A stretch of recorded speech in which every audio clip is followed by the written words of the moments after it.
So I am now the victim of a voice-to-skull experiment where they are trying to induce the crime of sedition on me, trying to garner goodwill, bad will in me against the president, and basically soliciting me to assassinate him. I have told them no at every time. I have gone to the Secret Service on several occasions. Once in San Francisco around November 8th, after the elections. I went to the Spear Street office. I think it's 365 Spear Street on the 5th floor. And I've also sent them several mailings reporting about the sedition that is being performed on me, the treason that's being performed on me. I've also called them several times, and I've talked to a special group that's in charge of the protection of the president called Protective Intelligence. Now, what is happening tonight, they're trying to initialize controlled dreams on me, telling me that I'm going to become a presidential assassination man, and I'm going to assassinate the president. I know I'm not going to do this. I know that I am of sound mind and body, and that they are just trying to initialize. Their tactics are, I think it's really stupid, because the very nature of what they're doing is called sedition. What they're doing is a crime called sedition, which is treason.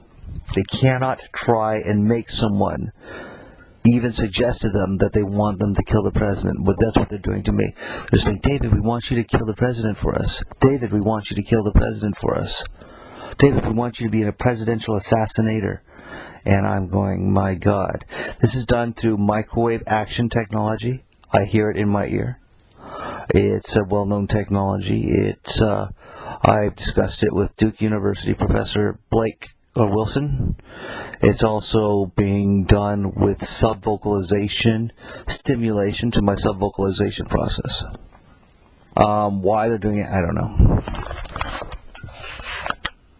Probably get the president in trouble. I think if they do this to enough, I think it's a program that's running, and they figure if they do this to enough people, they're going to get someone to bite and do something crazy, which I am going to stop by warning you, the Secret Service, as to what's happening.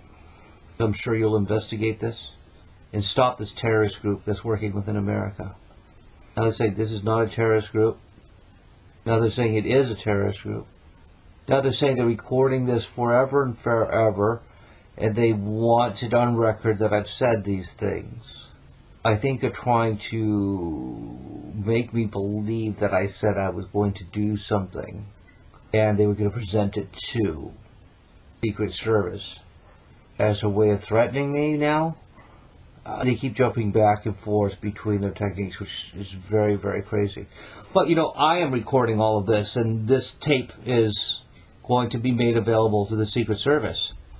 I have a digital tape recorder that works on voice activation that I've been talking to all night.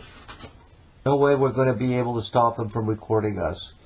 There's something else. If we keep this up, he's going to become more and more, insert word here.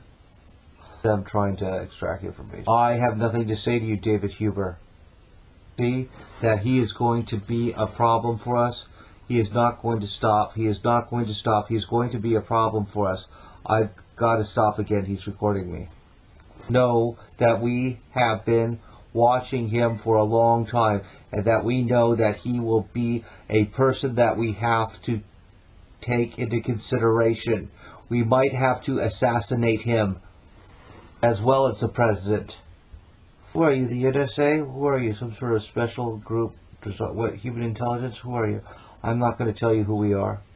But you are under the office of the Director of National Intelligence, aren't you? Created out of executive order from past presidents. I guess that's essentially what we are. Fuck. So are you under FEMA Directorate? I'm not going to tell you that. I know you're keeping me up all night because I have an interview tomorrow.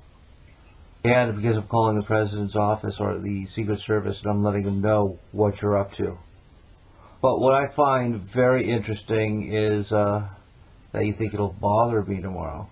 I think it's another attempt at sleep depriving me, so I'll make an accident, so I'll have an accidental death. Every time you sleep deprive me, I consider it, at the very least, a crime of reckless endangerment, if not murder, attempted murder in the second degree. I have a strong record of sleepless nights at my doctor, Gary Kim, who says I have intractable insomnia. I can confide into him as the reason or to the nature of my insomnia because the very nature of this is made to make people look as if they are schizophrenic. But we all know I'm not schizophrenic. And under advice of my psychologist, said, do not let people know that you are a targeted individual. She's well versed with targeted individuals. And her name is Cindy, and she's on the same committee as I am, the Freedom from Covert Harassment group, and the America's Targeted Individuals group, both about 2,000 strong. We are a united front against electronic harassment and psychotronic weaponry, as well as against these type of threats, personal threats, and threats that will be made into assassins to kill the president. I think I've said enough for tonight.